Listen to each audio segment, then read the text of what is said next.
Par la suite, nous rentrons à l'étape 2, dans laquelle nous allons configurer la redondance au premier saut avec HSRP.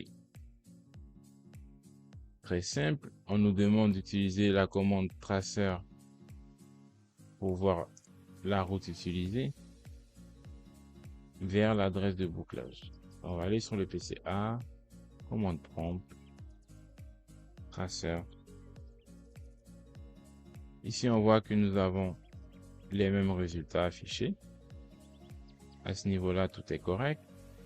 Par la suite, on nous demande d'ouvrir une invite de commande sur le PCC et d'envoyer aussi la commande traceur à l'adresse de bouclage.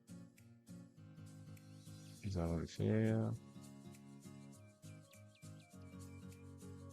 Parfait.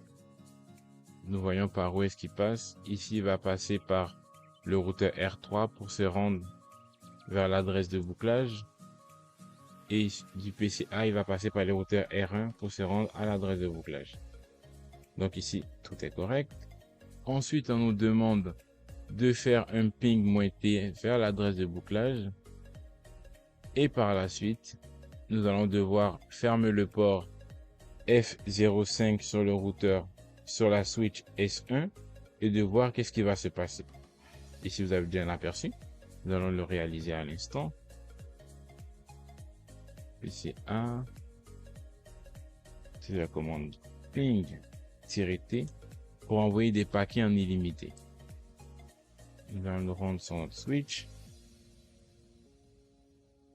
Cisco EN classe. Conft interface F0/5 et on va entrer la commande shot pour la fermer. Okay.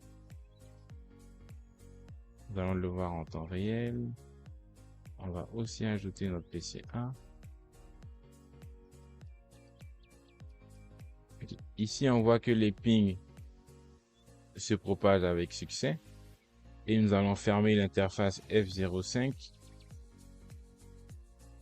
Il vient de se fermer. Nous allons voir qu'est-ce qui va se passer par la suite. Nous avons Request Timeout. Ça veut dire que le paquet en question n'arrive plus à la destination.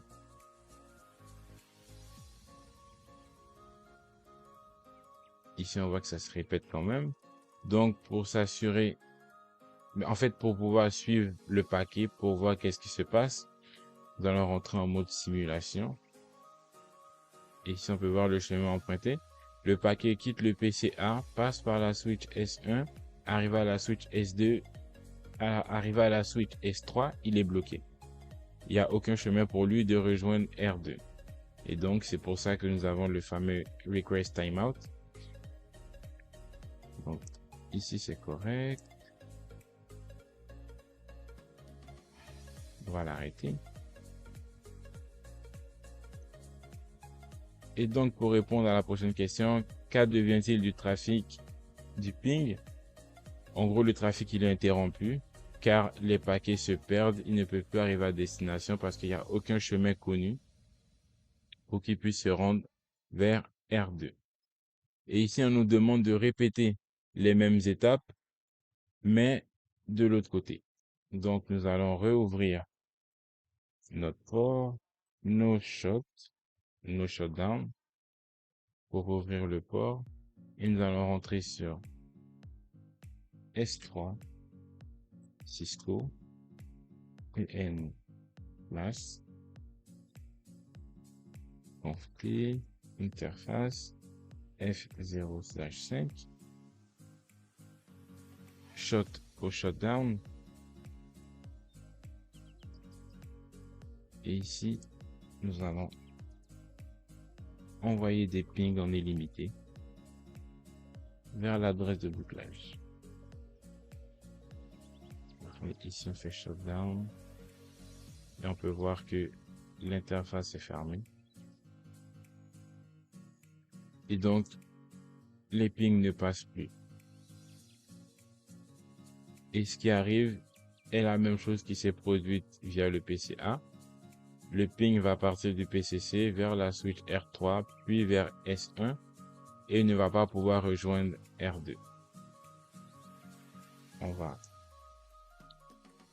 écrire no shop pour réouvrir la connexion.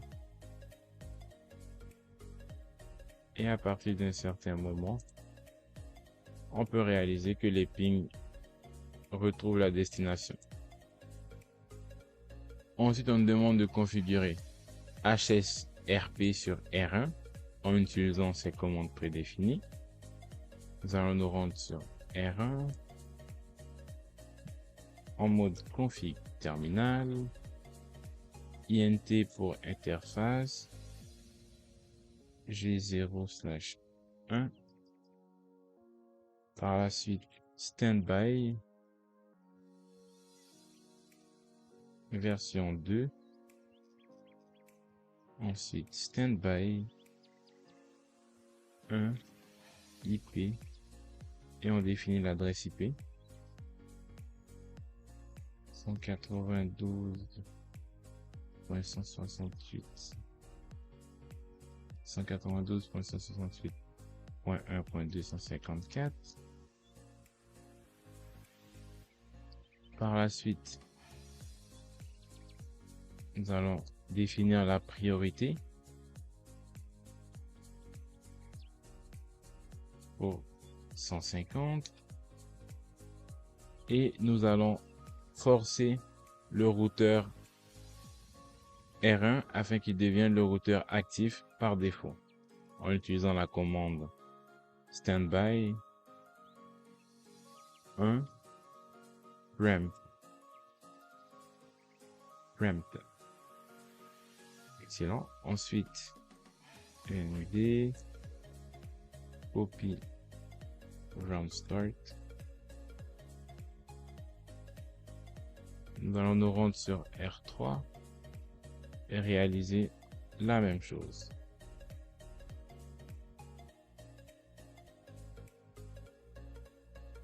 Ok, parfait. Donc ici, qu'est-ce qui va se passer?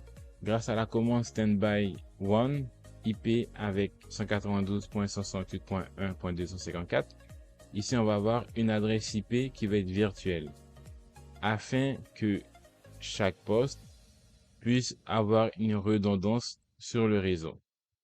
Ça veut dire que lorsqu'on va envoyer un ping, on va avoir comme passerelle par défaut plus tard qui va être modifié cette adresse-là. Et donc ici, il va avoir, on peut dire, un genre de défi pour voir qui va prendre le paquet en premier. Et ça peut être défini manuellement ou dépendamment de la topologie du réseau et du besoin de l'entreprise. Mais ici, nous avons forcé la définition pour que R1 prenne le paquet en premier. Et donc, PCA va envoyer le paquet vers R1 et par la suite, il va faire tout le tour. Au cas où nous avons une coupure ou un câblage qui est défectué de ce côté-ci, PCA va pouvoir quand même communiquer vers R2 en passant par la même adresse IP virtuelle qui a été définie aussi sur R3. En gros, il va avoir une redondance sur notre réseau afin que, en cas de panne sur un routeur, un autre routeur puisse prendre la relève et que tout soit actif. Par la suite, on va faire show standby. Je vais faire copy run start.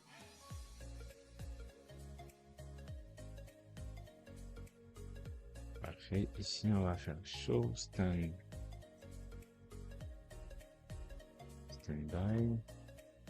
Ici, on peut voir que le routeur active est bien le R1 sur lequel on est présentement et le routeur en attente va être le R3. Ici, on peut voir la priorité définie. Ici, se représente là. À ce niveau-là, tout est correct. On va juste aller faire la même commande sur R3 pour voir qu'est-ce qu'il en est. Ici, on peut voir que la priorité par défaut est 100. On peut voir que notre routeur active est bien R1 avec l'adresse IP 192.168.1.1 et le routeur en standby va être le local, c'est-à-dire le R3. Ensuite, quel est le routeur actif? C'est bien le R1. Quelle est l'adresse MAC virtuelle?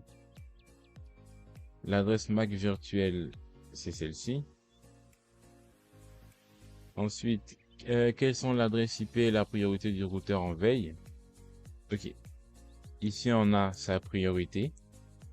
Et lorsqu'on va sur R1, on peut voir son adresse IP qui est définie ici. Ici, on nous demande modifier la passerelle par défaut du PCA, PCC, de la switch S1 et de la switch S3. On nous demande quelle adresse IP nous allons utiliser. C'est bien l'adresse IP virtuelle afin de créer une redondance sur notre réseau. Pour ce faire, nous allons aller sur notre poste et on va modifier la passerelle par défaut. On va rentrer en mode config terminal et vu qu'au préalable, nous avons déjà ajouté une adresse IP par défaut pour le gateway, nous allons la retirer avec la commande No IP Default Gateway. Ça va nous permettre de retirer l'adresse IP par défaut qui a été définie. Et nous allons utiliser la commande IP Default Gateway avec l'adresse IP que nous désirons maintenant. Et on va mettre à jour. And copy run start. Pour sauvegarder notre config. Et on va faire la même chose sur notre deuxième switch.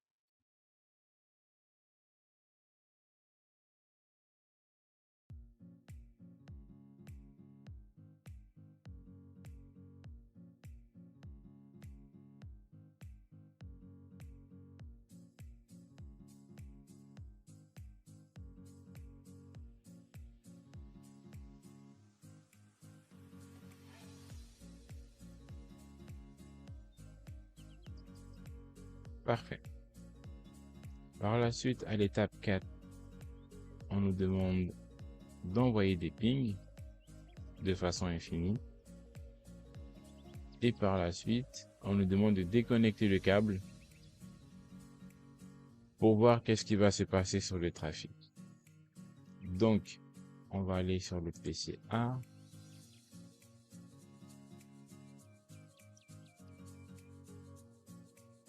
Parfait. On va aller sur notre switch. Config terminal. INT F0/5. Ensuite, shot. Pour pouvoir fermer le port. Parfait. Ici, on va lancer le ping. On va juste voir qu'est-ce qui va se passer. Ok, on voit qu'il rejoint le routeur R2 correctement. Et ici, on va fermer le port en question. Normalement, on va avoir un request timeout. Et par la suite, il va recalculer le chemin afin de rejoindre notre routeur R2 qui lui a l'adresse IP virtuelle qui était configurée sur tous nos postes. Ici, on peut voir que les pings recommencent sans souci. Et donc, fait en sorte qu'on a une redondance sur notre réseau. On va arrêter et on va rentrer en mode simulation pour voir le trajet des paquets.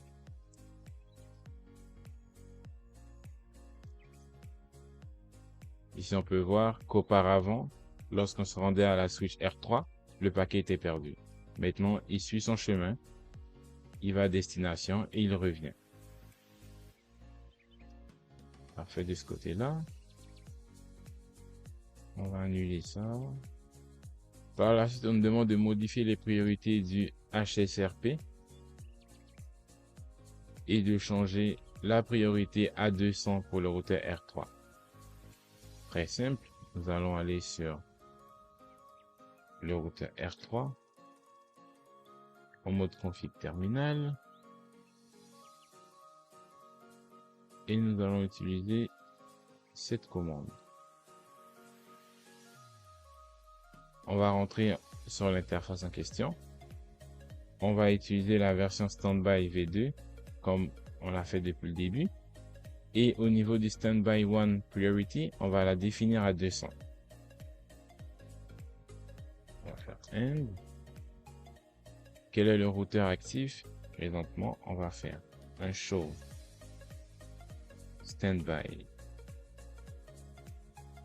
Bref. Et on voit qu'il ne trouve pas un routeur en standby, mais que la priorité a changé. Ok. À présent, on nous demande exécuter la commande pour passer le routeur actif sur R3 sans modifier la priorité. Donc, pour ce faire, c'est très simple. On va retourner en mode config terminal. On va rentrer sur le port en question. Standby version 2. Et nous allons utiliser la commande standby1 prempt.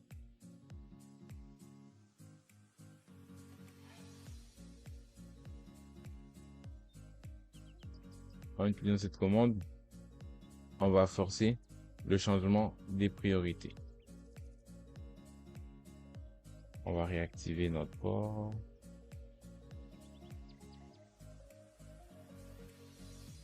Ici, on peut voir que la commande prempt a activé et donc forcé notre routeur à devenir le routeur actif. Ici, on peut voir que la commande n'était pas active et donc il fallait définir la priorité pour que notre routeur puisse devenir le routeur actif. Si on vient sur R1, Cisco n plus show standby. Ici, on peut voir que le routeur actif, c'est bien le R3 et le routeur en standby, c'est bien le R1. Nous avons à présent configuré notre topologie avec le protocole HSRP, ce qui permet une redondance sur notre réseau en cas de panne. C'était tout pour aujourd'hui. Nous nous retrouverons dans de prochaines vidéos afin de découvrir d'autres protocoles, que ce soit sur la switch ou les routeurs. À bientôt.